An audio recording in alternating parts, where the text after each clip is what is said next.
buenos días. Espero que estén bien. Damos gracias a Dios por estar juntos, por estar en la iglesia virtual, pero estamos congregándonos en lo posible, seguir los mandatos de Dios y anhelamos el día de estar juntos, de volver a estar como una congregación. Bueno, después de dos temas muy edificantes sobre la soberanía y sobre la gracia de Dios por nuestro hermano Daniel Corral, hoy vamos a retomar la serie acerca de qué es una iglesia bíblica.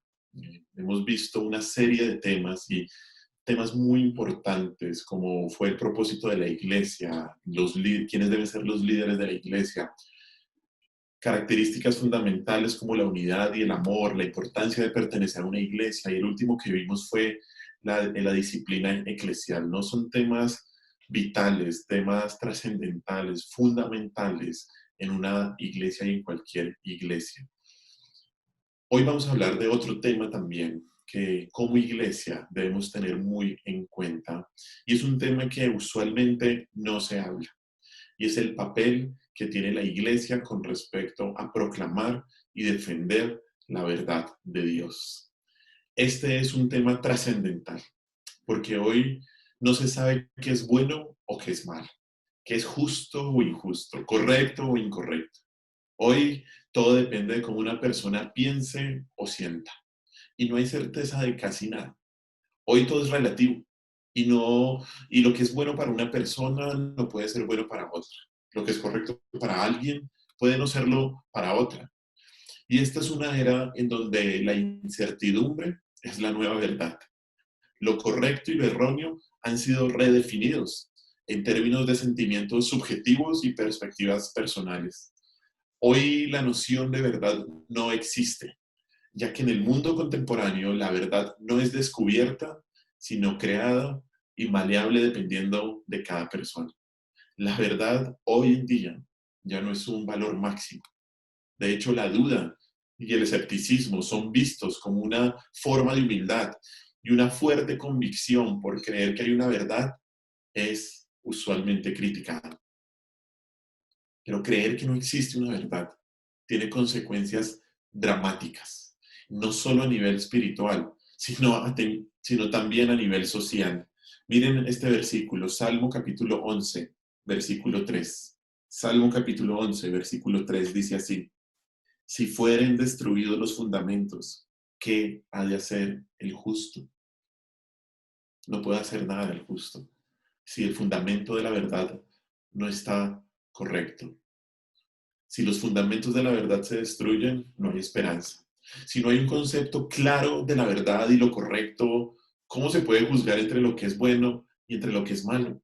La Biblia es contundente con este tema y afirma que hay una verdad que es absoluta y no es creada por el hombre, sino que viene de Dios y su palabra.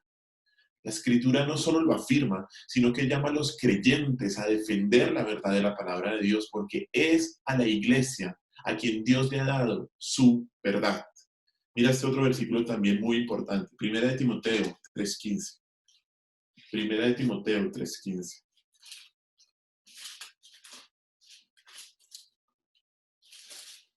Dice así: para que si tardo, sepas cómo debes conducirte en la casa de Dios, que es la iglesia del Dios viviente, columna y baluarte de la verdad. Lo vuelvo a repetir. Para que si tardo, sepas cómo debes conducirte en la casa de Dios, que es la iglesia del Dios viviente, columna y baluarte de la verdad. Este versículo describe a la iglesia como columna y baluarte de la verdad. La iglesia no es solo una casa para Dios y para su pueblo, es también una casa para la verdad de Dios. La palabra columna se refiere a los pilares de una estructura. La función arquitectónica de una columna en esa época, cuando fue escrito aquí Timoteo, en esa época era sostener el techo. Decir que la iglesia es columna de la verdad quiere decir que la iglesia debe levantar la verdad para que todo el mundo la vea. La palabra baluarte no hace referencia solo al fundamento de un edificio, sino que es parte de la estructura de soporte. Para ser específico, un baluarte, un fundamento, ayuda a estabilizar las paredes y los pilares de un edificio. De la misma manera, la iglesia de Cristo debe sostener la verdad. Que la iglesia sea columna y baluarte de la verdad significa que a la iglesia se le ha confiado la verdad y que es la encargada de sostenerla, protegerla y mostrarla al mundo. Cada iglesia debería ser una columna de la verdad.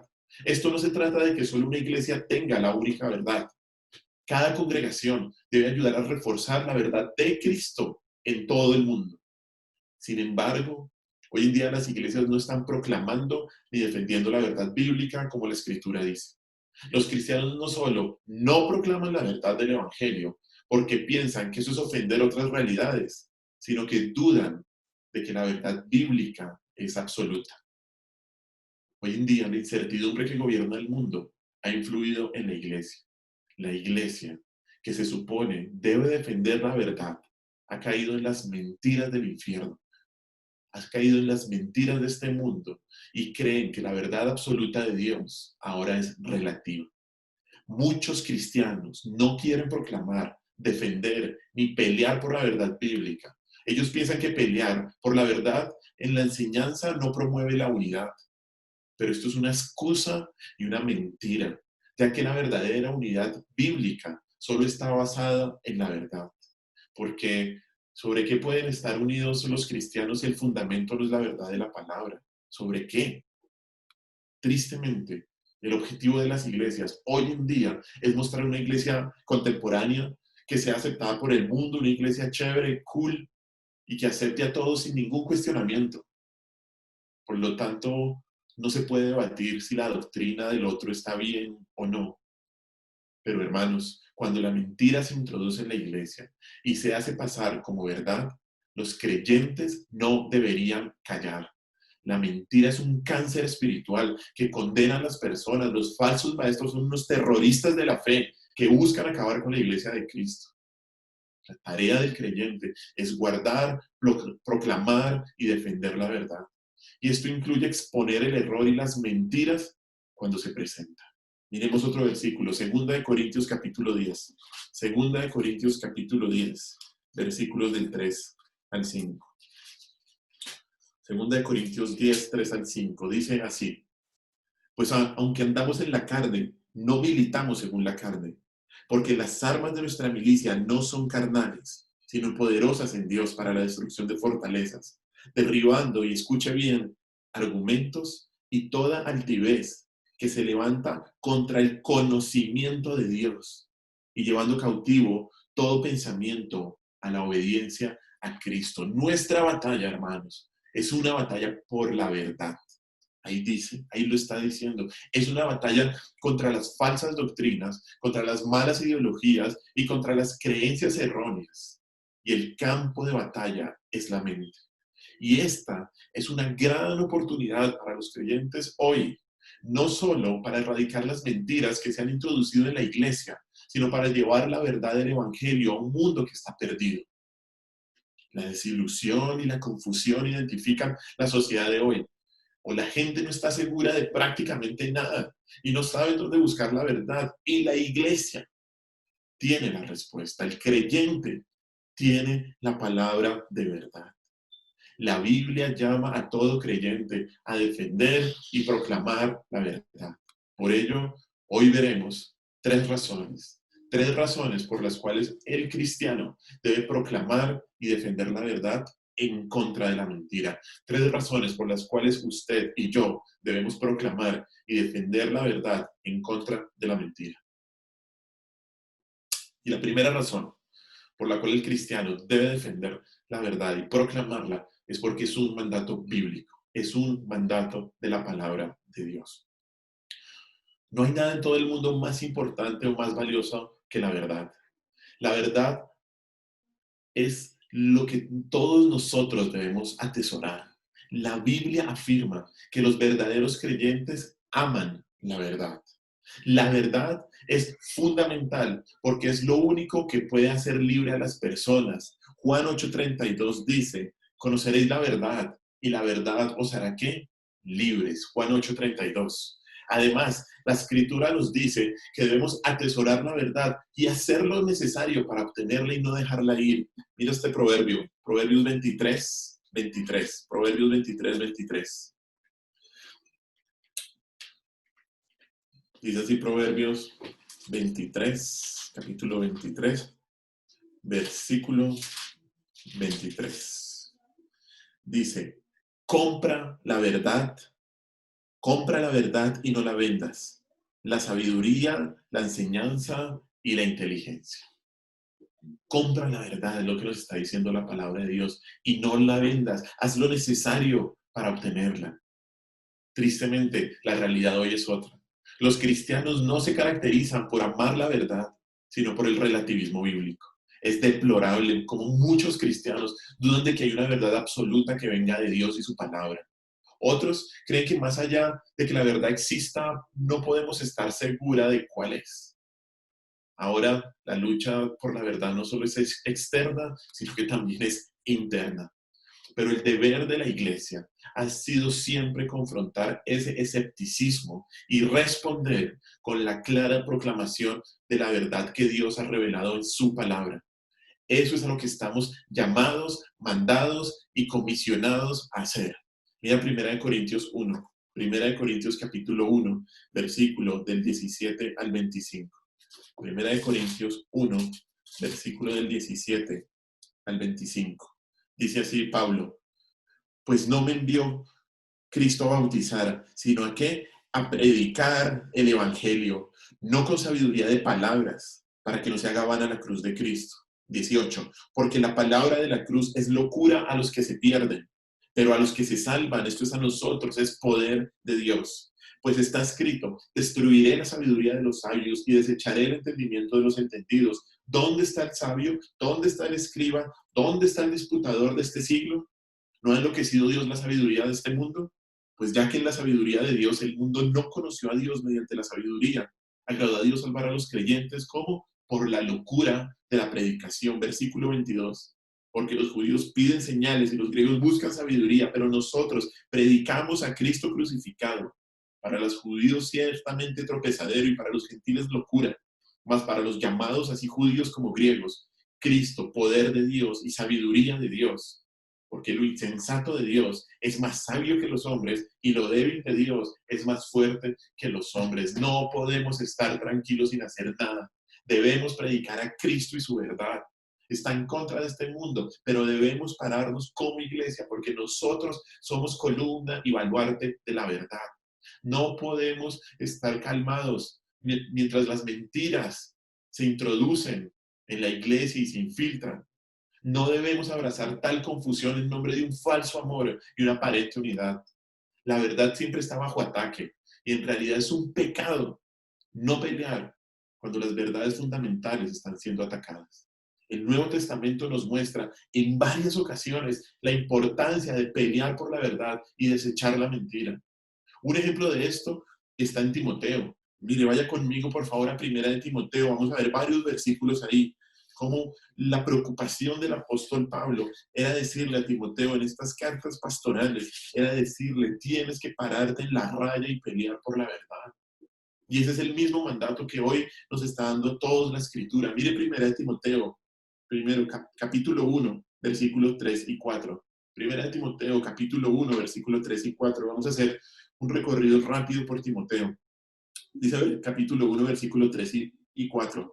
Como te rogué que te quedases en Éfeso cuando fui a Macedonia para que mandases a algunos que no enseñen diferente doctrina, ni presten atención a fábulas y genealogías interminables que acarrean disputas más bien que edificación de Dios que es por fe, así te encargo que ahora. Timoteo debía quedarse en las iglesias en Éfeso. ¿Para qué? Para corregir la falsa enseñanza. Mire más adelante en el mismo capítulo 1, versículo 18, 19. Capítulo 1, 18, 19 dice así, este mandamiento, hijo Timoteo, te encargo para que conforme a las profecías que se hicieron antes en cuanto a ti, milites por ellos la buena milicia, manteniendo la fe y buena conciencia, desechando la cual naufragaron en cuanto a la fe que algunos. Mire más adelante, capítulo 4, versículos 6 y 7, capítulo 4, versículos 6 y 7, dice así, Primera de Timoteo, si esto enseñas a los hermanos, serás buen ministro de Jesucristo, nutrido con las palabras de la fe y de la buena doctrina que has seguido. Desecha las fábulas profanas y de viejas, ejercítate para la piedad. ¿Qué tenía que hacer Timoteo? estar firme en la doctrina. Y un último, mire ahí el capítulo 6, versículo 20. Capítulo 6, versículo 20.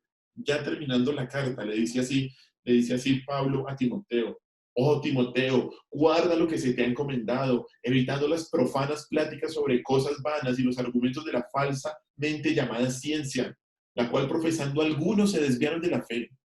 La gracia sea contigo, es un deber, hermanos. Y Pablo se lo está expresando a Timoteo y el Señor nos lo expresa en toda la Escritura, que debemos estar atentos en cuanto a la falsa enseñanza, en cuanto a las mentiras. Es un deber del creyente confrontar la verdad, defender la verdad y pelear la verdad. Pero no solo Timoteo. Hay un versículo más que es muy preciso para este tema. Y ese está en Judas. Judas, el penúltimo libro de la Biblia. Ahí antes de Apocalipsis. Judas. Miremos lo que dice Judas, una de las cartas más cortas de la Biblia, pero muy profundas. El tema principal de Judas, ¿saben cuál era? Era pelear por la verdad en contra de las mentiras. Dice versículo 3, Judas 3.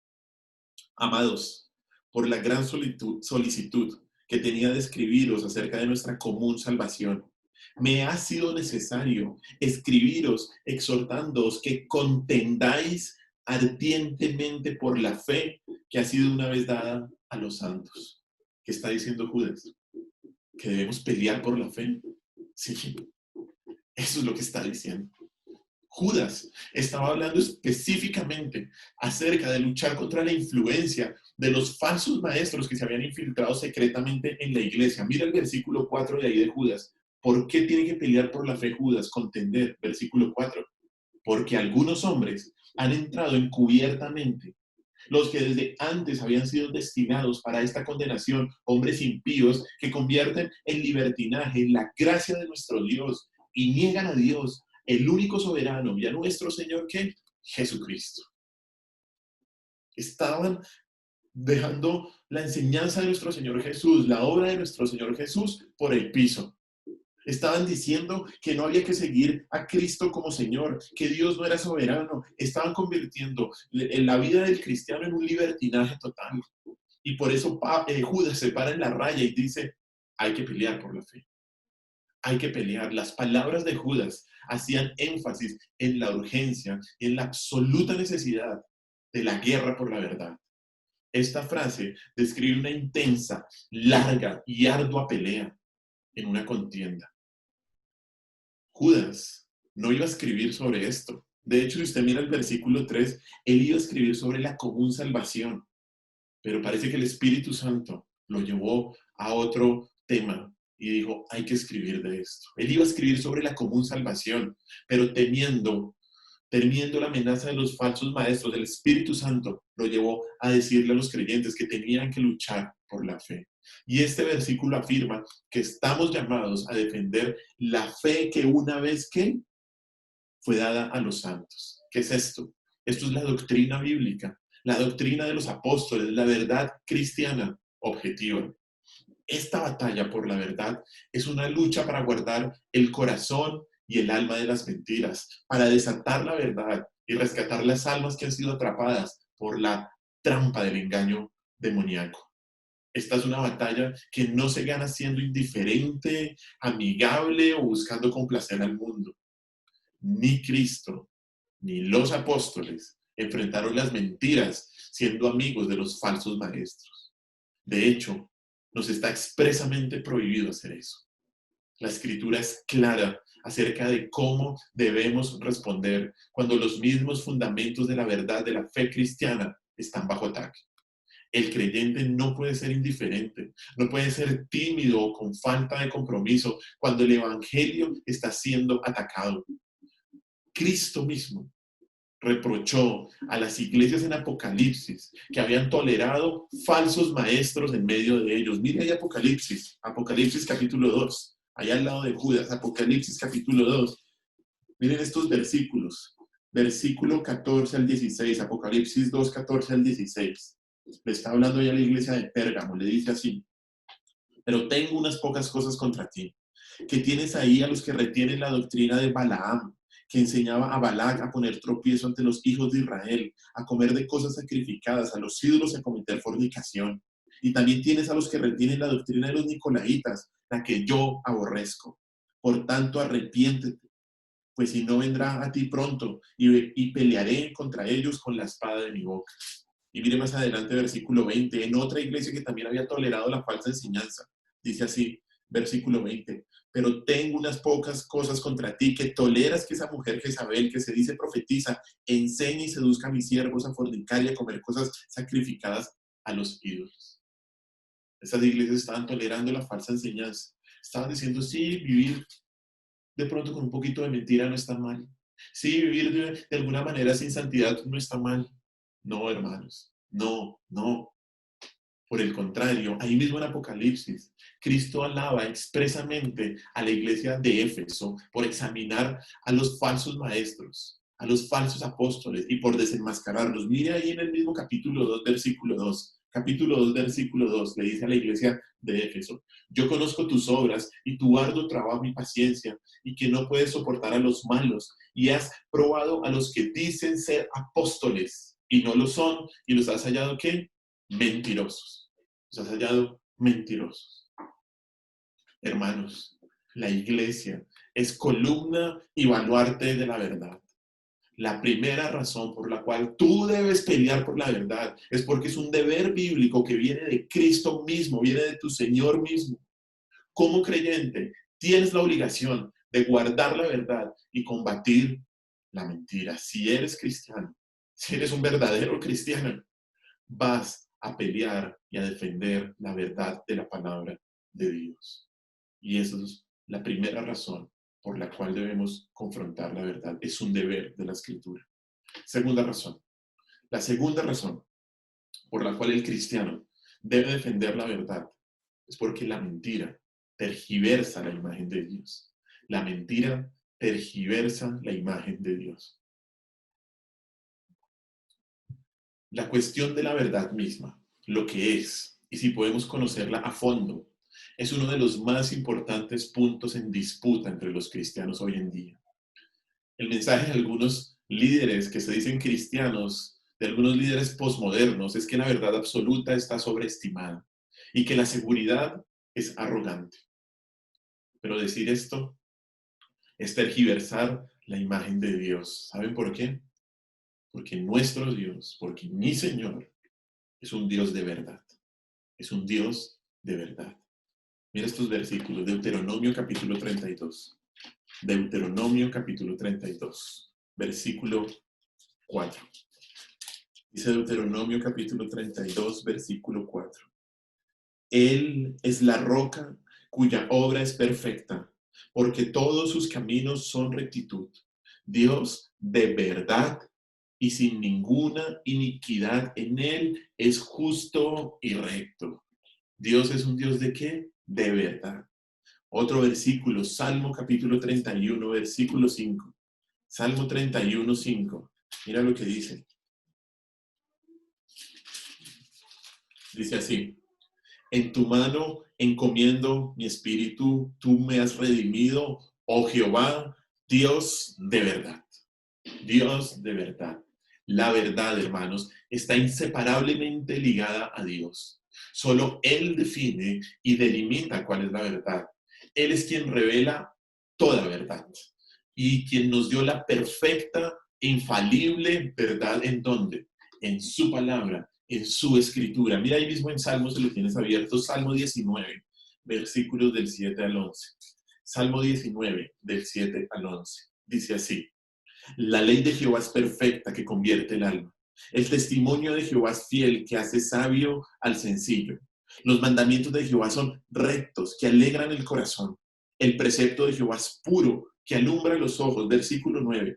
El temor de Jehová es limpio, que permanece para siempre. Los juicios de Jehová son verdad. Todos justos, deseables son más que el oro y más que mucho oro afinado y dulces más que miel y que la que destila del panal. La verdad está inseparablemente ligada de Dios. Además, Cristo es que la encarnación de la verdad. Nuestro Señor Jesús es la encarnación de la verdad. Juan 14, 6, ¿qué es lo que dice? Yo soy el camino, la verdad y la vida. Juan 14, 6. Cristo afirmó además que la Escritura no contiene solamente trozos de verdad, sino que la palabra de Dios, la Biblia, es la verdad eterna que vive y permanece para siempre. Mira Juan 17, 17. Juan 17, 17 es lo que dice: santifícalos en tu verdad.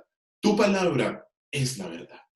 Tu palabra es la verdad. Ahí el Señor Jesús nos está diciendo, los evangelios son la verdad, las cartas de Pablo son la verdad, los salmos son verdad. No, tu palabra, toda tu palabra es la verdad. La verdad, por lo tanto, no puede ser explicada, reconocida, entendida o defendida de manera adecuada sin tener a Dios y su palabra como fuente. La verdad es lo que es coherente con la mente, con la voluntad, con el carácter, con la gloria y con el ser de Dios. La verdad es la propia expresión de Dios y su palabra. La verdad y Dios son inseparables. Es por esto que no es sorprendente que cuando alguien rechaza a Dios, rechaza también su verdad. Si una persona no puede tolerar la verdad, tampoco tolera a Dios. Rechazar a Dios es rechazar al juez final que determina lo que es la verdad y a la misma esencia y encarnación de la verdad. La aversión hacia la verdad es simplemente una expresión natural de la innata hostilidad de la humanidad que está caída y que está en contra de Dios. Por lo tanto, la verdad existe fuera de una persona. La verdad no se trata de cómo podemos llegar a percibirla. La verdad real no cambia y tampoco es una interpretación arbitraria y personal de la realidad. No. De hecho, la verdad nunca está determinada por leer la Biblia y preguntarnos, ¿qué significa esto para mí? ¿Qué significa esto para ti? No, porque la realidad, ¿sabe qué es, hermano y hermana? La realidad es que importa muy poco lo que significa para ti o lo que significa para mí. Lo que importa es lo que Dios quiso decir y ya, y ya. Nuestra intuición, nuestra experiencia o deseo no determinan la verdad o su significado. Pensar de esta manera es una ofensa a Dios y tergiversa su imagen. Y por ello, cuando hay mentiras acerca de Dios y su palabra, un creyente debería sentirse ofendido, debería sentirse indignado, dolido y dispuesto a dar defensa de lo que cree. ¿Por qué? No porque Dios necesite defenderse, sino porque nuestro amor por Él lo demanda. Mira lo que dice Primera de Pedro 3:15. Primera de Pedro 3:15.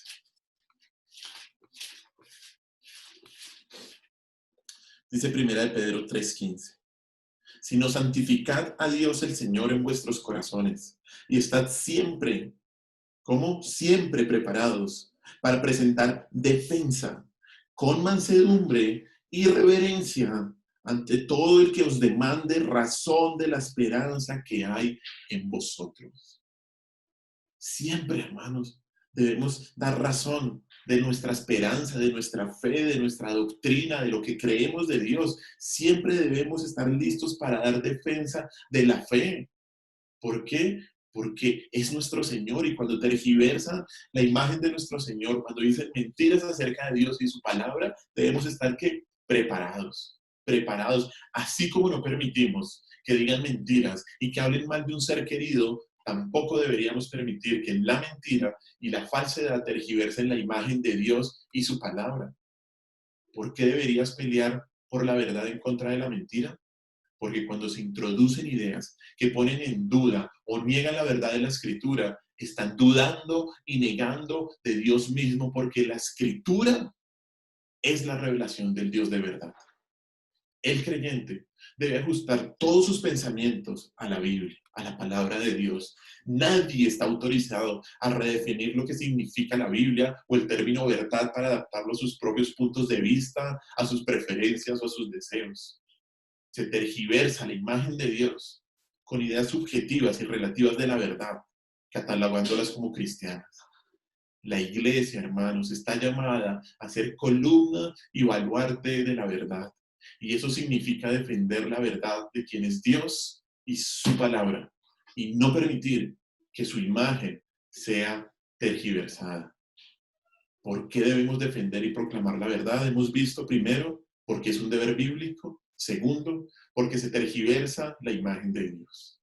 Y último punto, última razón por la cual debemos defender y confrontar la verdad. La tercera razón es porque la mentira promueve la apostasía. La mentira promueve la apostasía. Y por ello debemos confrontar y defender la verdad. Acompáñenme en 1 Timoteo, capítulo 4. Ya lo leímos, pero lo quiero volver a leer. 1 Timoteo, capítulo 4, versículos del 1 al 3. Dice así 1 Timoteo 4, del 1 al 3. Pero el Espíritu dice claramente que en los postreros tiempos algunos apostatarán de la fe, escuchando espíritus engañadores y a doctrinas de demonios, por la hipocresía de mentirosos que, teniendo cauterizada la conciencia, prohibirán casarse y mandarán abstenerse de alimentos que Dios creó para que con acción de gracias participasen de ellos los creyentes y los que han conocido la verdad. Ahí nos está hablando de algo que va a suceder y que algo que ha sucedido desde que empezó la iglesia, y es la apostasía. La palabra apostasía se refiere a un abandono deliberado de una posición o un compromiso que se ha hecho. Eso es lo que significa originalmente, el abandono deliberado de una posición o un compromiso que se ha hecho. Literalmente significa salida, salida. La apostasía se refiere a aquellos que abandonan la fe. Un apóstata es alguien que se ha rebelado contra la verdad y contra Dios. Sucede cuando hay alguien que dijo que era creyente y se rebela y ya no lo es. Cuando Jesús estuvo en la tierra, hubo personas que lo seguían, pero luego lo abandonaron.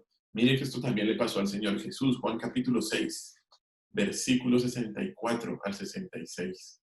Juan capítulo 6, versículo del 64 al 66. Dice así.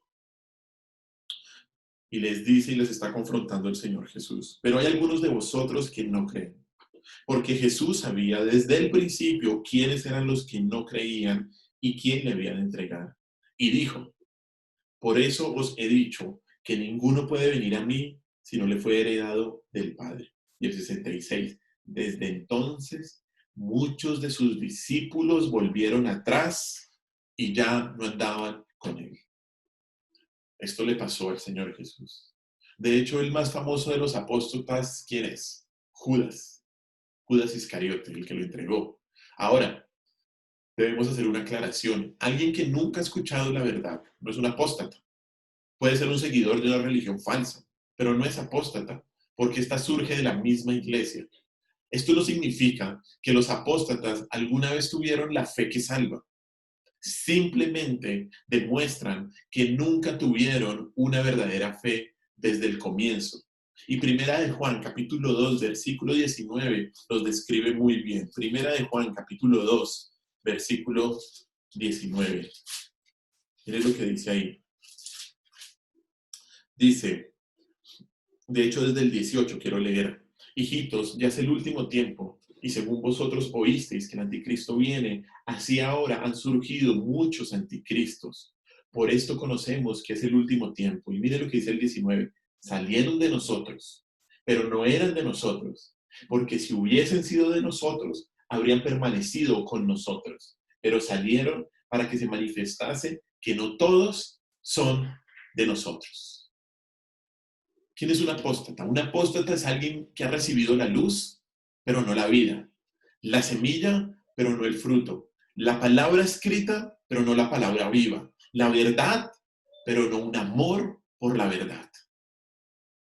Y el versículo que leímos de 1 Timoteo 4 dice que los apóstatas que son unos hipócritas, que ellos viven algo que no está de acuerdo con la verdad que profesan, que su fuente son espíritus de engañadores y doctrinas de demonios. Hermanos, la apostasía siempre ha estado presente en la iglesia. Muchas de las epístolas del Nuevo Testamento hablan acerca de este peligro. Por ejemplo, Hebreos, 1 y 2 Corintios, Gálatas, Colosenses, Tesalonicenses, 2 y 3 de Juan fueron inspiradas en parte o incluso completamente por la necesidad de corregir los errores de los falsos maestros que estaban conduciendo a las personas a la perdición. Pablo, de hecho, en Hechos capítulo 20, vaya buscándolo, Pablo le advirtió a los líderes de la iglesia en Éfeso de este peligro inminente. Mire, Hechos capítulo 20, versículo 29 al 31. Hechos capítulo 20, versículos del 29 al 31. Dice así: Pablo se está despidiendo de los ancianos de la iglesia de Éfeso. Está yendo a Jerusalén y mire lo que les dice, Hechos 20, 29. Porque yo sé que después de mi partida entrarán en medio de vosotros lobos rapaces que no perdonarán al rebaño. Y de vosotros mismos se levantarán hombres que hablen cosas perversas para arrastrar tras sí a los discípulos. Por tanto, versículo 31, velad, acordándoos que por 3 años, de noche y de día, no he cesado de amonestar con lágrimas a cada uno. La primera amenaza por la que Pablo estaba preocupado vendría desde el interior de la iglesia, de entre sus propios líderes, de hecho. Por eso, luchar por la verdad en contra de los apóstoles es un deber que Cristo mismo nos manda. Todo lo que ellos hacen socava la fe, corrompe la verdad, y este tipo de gente plantea un grave peligro a la fe de la iglesia, a la salud de la iglesia. A veces los apóstatas ni saben que son falsos maestros. Están tan engañados por su error que justifican sus mentiras y no dejan necesariamente la iglesia, sino que se quedan en ella. Pero Jesús los compara, ¿sabe con qué? Son unos lobos rapaces, lobos vestidos de oveja. Mira Mateo 7:15. Mateo capítulo 7, versículo 15. Dice así: guardados de los falsos profetas, que vienen a vosotros con vestidos de ovejas, pero por dentro, ¿qué son? Lobos, lobos rapaces. Estos lobos vestidos de ovejas son conducidos por el mal y por el orgullo, por el dinero, por la lujuria o por lo que sea, pero no por motivos piadosos. Y la Escritura os enseña que la apostasía se extenderá hasta el final de los tiempos, hermanos. Nunca hay un tipo de armisticio en la guerra por la verdad. Y esta época no es la excepción o la regla. Debemos luchar contra la apostasía porque puede producir efectos desastrosos en la salud espiritual de una iglesia. Cuando la falsa enseñanza se introduce, siembra más confusión y arrastra a las personas a una vida pecaminosa. Si no nos resistimos a la apostasía, esta se va a expandir en la iglesia. La falsa enseñanza ataca a la iglesia como un virus terrible, afectando nuestro testimonio, poniendo a la gente en contra de la verdad del evangelio, proliferando discípulos falsos y llenando las iglesias con incrédulos. Para mantener una iglesia pura, para mantener una iglesia libre de la apostasía y de la mentira, se debe luchar en contra de estos, porque sólo así se desenmascara a los falsos maestros y a los falsos creyentes. Luchar en contra de las falsas enseñanzas es vital, hermanos, para la salud espiritual de la iglesia y la salud espiritual de su vida, porque sin la verdad no es posible ninguna transformación espiritual. Sin la palabra de Dios pura, no es posible que usted crezca para salvación. Mire lo que dice en primer lugar Juan 17, 17. Juan 17, 17, ya lo leímos, pero una vez más lo queremos leer. Juan 17, 17. Santifícalos ¿en qué? En tu verdad. Tu palabra es la verdad. ¿De qué manera puede usted crecer en la vida cristiana? ¿De qué manera usted puede confiar más en Dios? ¿De qué manera usted puede andar caminando en esta vida seguro de que Dios está con usted? Creciendo a la semejanza de Cristo. ¿De qué manera? Por la palabra de Dios. Solo la santificación, solo el crecimiento espiritual viene por la verdad. Santifícalos en tu verdad, tu palabra es la verdad. Y este otro versículo también, Primera de Pedro 2:2. Primera de Pedro 2:2. Dice así Primera de Pedro, capítulo 2, versículo 2. Desead como niños recién nacidos la leche espiritual no adulterada, para que por ella crezcáis para salvación. ¿Y cuál es esa leche espiritual no adulterada?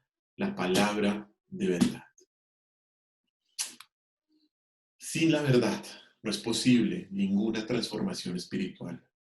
Tanto la doctrina recta como la vida recta son absolutamente esenciales y totalmente inseparables para el verdadero Hijo de Dios. La creencia correcta es el fundamento de la conducta correcta. La vida recta es el fruto de la fe auténtica y nunca al revés. Por ello, es necesario pelear por la verdad. Vale la pena combatir las mentiras que llevan a apostatar de la fe. Vale la pena combatir a los falsos maestros que tergiversan la verdad bíblica y muestran un cristianismo que no es el que Cristo enseñó. Como creyente, debes estar dispuesto a pelear por la verdad para que las mentiras y la apostasía no sigan avanzando. ¿Por qué debes pelear por la verdad? Primero, porque es un mandato de Dios. Segundo, porque la mentira tergiversa la imagen de Dios. Y tercero, porque la mentira promueve la apostasía. Si eres creyente, debes entender que estás llamado a proclamar y defender la verdad de tu Señor y su palabra. Si estás en esta iglesia, vamos a hacer columna y baluarte de la verdad. Vamos a cumplir lo que nuestro Señor nos mandó y lo vamos a hacer no con el objetivo de pelear por pelear o de ganar un argumento, sino ¿sabe con cuál objetivo? Con el objetivo de ganar a una persona para Cristo y que la verdad de nuestro Dios sea puesta en alto. La lucha contra las es contra las mentiras de todo tipo. Mentiras filosóficas, mentiras que promueven el pecado, mentiras que aumentan el orgullo humano y mentiras que se parecen mucho a la verdad. Nuestra única arma es la verdad de Cristo, que está revelada en su bendita palabra. Usted puede sentirse inadecuado, y es verdad. Somos completamente inadecuados por dentro y por fuera. Pero nuestro Señor, nuestro comandante, Cristo, es perfectamente suficiente y estamos unidos a Él por fe. No existe ningún motivo para tener miedo o estar preocupado. Cristo es la verdad encarnada, cuyo honor y gloria están en juego. Él es nuestro comandante y nuestro protector, y su palabra es un arma infalible. Así que, mis hermanos, involucrémonos para defender y proclamar la verdad de nuestro Señor. Oremos. Y Señor Jesús, te damos gracias por estar aquí. Esta es tu iglesia. Esta es una iglesia bíblica que quiere hacer todo por ti, Señor. Y mucho más con respecto a tu verdad, Señor. Es tu verdad la que está en juego, es tu palabra, Señor. Ayúdanos a entender, Señor, que debemos pelear, confrontar y exponer tu verdad, Señor. Ayúdanos a entender que es un mandato que viene de ti. Ayúdanos a reconocer, Señor, que la mentira tergiversa tu imagen. Ayúdanos, Señor, a entender que la mentira es un virus, es un cáncer, es una enfermedad espiritual terrible, Señor. Te lo pido, Señor, y que debemos luchar en contra de la mentira. Ayúdanos a hacerlo con humildad, Señor, con mansedumbre. Ayúdanos a hacerlo con reverencia, pero a que lo hagamos, Señor. Que no dejemos que tu verdad, Señor, sea pisoteada. Ayúdanos a ser, como iglesia, columna y baluarte de la verdad. Que cada uno de nosotros podamos defender la verdad, Señor. No por ganar argumentos, no por querer tener la razón, sino por ganar a aquellos que están viviendo en la mentira. Te lo pedimos, Señor. Y en tu nombre hemos orado, mi Señor Jesús. Amén.